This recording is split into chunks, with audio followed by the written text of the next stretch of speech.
To get the best experience from the Hitters movie, you should watch it first before you watch this behind the scenes.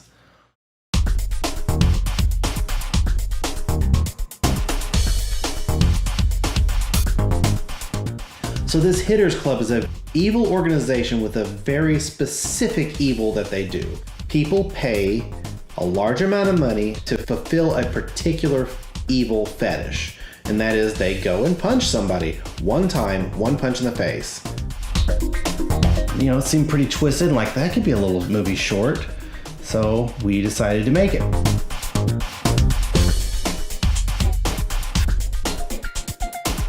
This was supposed to be a 2-day shoot and that just didn't work out. So we figured out how to do it in one. It was one really long day, divided out into 10 segments. And this movie was almost shot chronologically. Usually you don't get to shoot it in sequential order. So it was designed to be shot from noon to 9:30 p.m., but it went over. We knew it would. Some of these shots, I only allowed 45 minutes for a complete setup and shooting. So we had a very ambitious schedule. So we ended up getting a lot of coverage at the beginning. The first shots that we were shooting, we got plenty of angles and lots of coverage. And then on some of the last shots, or a few spots in there, we were just shooting a wide angle to make sure we had something to clip to before we did a few close-ups that we thought we were going to use. Tried to make sure that the wide angle could have been used by itself if that's what we had to go with.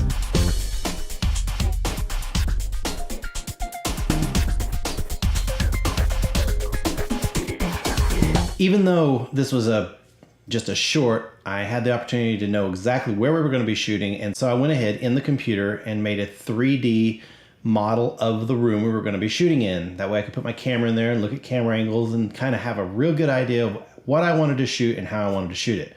Well, here's the deal with the way this shoot went is anymore there's so much more planning than compared to the things we used to do.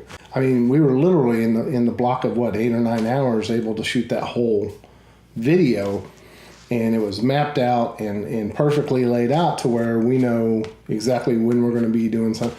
But it was a fun shoot. And, you know, when action was called, we went into action. We did what we needed to do. So we were really lucky to have some great crew people show up to help to do the things that you just really need a pair of hands to do, whether it be holding the microphone or,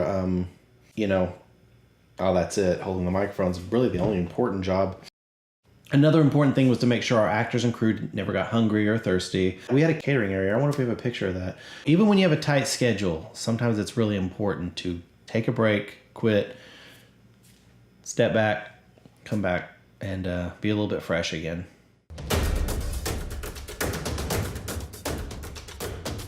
Another really nice thing about this shoot is that we got to have some makeup by people that knew what they were doing. My wife did some of the makeup for Christian, and then Rhiannon Parker did the bruising and the blood. She did this really nice bruising that I don't know if we ever had any shots that were really showed the detail of just the broken blood vessels under the skin. You could really see it. All the blood from the shooting in the movie was done digitally. We didn't have any squibs or anything like that. We did have a little bit of blood that we put on the clothes after someone had been shot. I don't really even know if that showed up much, but it's in there. One other thing I did to prepare was for the hits themselves. I knew that I wanted to do more than just having the camera over the shoulder where you just miss by a little bit and put in the sound effect, and it sounds like you hit them. I wanted to do a few that were just put the camera in the worst angle, just side by side, and swing to where if you miss, it would show up on camera. So I did some practice shots of that to make sure that I was going to be able to do that safely.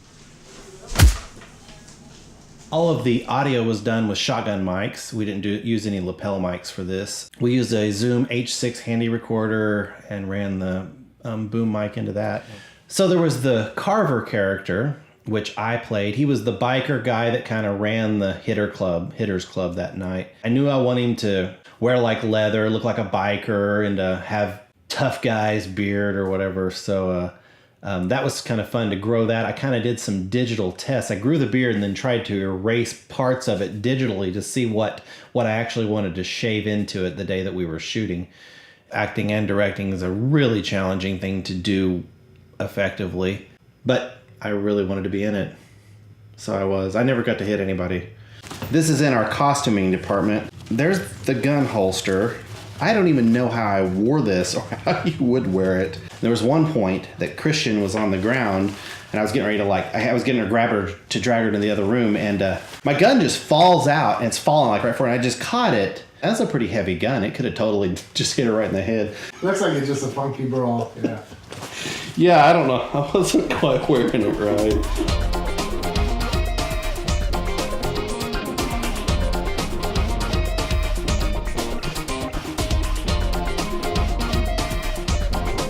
Christian, I was very pleasantly surprised. Christian real easily stepped into the role, and just her instincts, just her natural acting instincts were really good.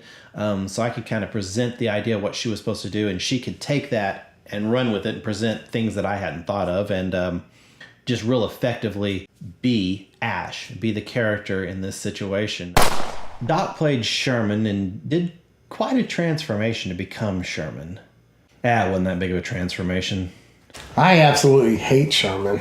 Playing him just gave me a bad feeling all over.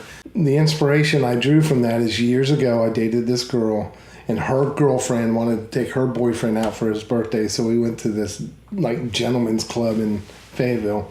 The thing I remember is there was this guy who was sitting in the shadow of the corner of the back corner of the building watching these ugly chicks dance. He was wearing this crazy tweed yellow and green plaid jacket with a tie. I mean, he looked horrible. He just sat there the whole time just staring at the girls, and he kept his hands under the table the entire time. And so as far as the way he moved, which he didn't move that much, but the way he looked and stuff like that was who I was pushing for. You know, this is a part that I've never done before. I've never done any kind of what I would call serious roles. And in order to do this, I had to go to a different place in my head, in soul, to bring that character out. And I think I did okay for first time. I know he creeps me out just watching it. And, of course, nobody wants to be my friend anymore. Another thing working with Shane is that he gives us a little bit of creative freedom. You know what I mean? The whole, if I don't think Sherman would have been Sherman unless I was allowed to insert just some little quirks of his own, or phrases or sayings, as far as, the physical preparation. Of course, we trashed my hair. I mean, I had oil and grease in my hair for days after each shoot. Oh, and another physical aspect of it is those glasses that Sherman wore, or the bottom glasses. I swear, every time I'd wear those for any amount of time afterwards, my vision was 20/20 across the board. I could see perfectly without glasses. So I haven't got it okayed with my eye doctor yet to start using those as a training exercise for my eyes, but I'm going to work on that.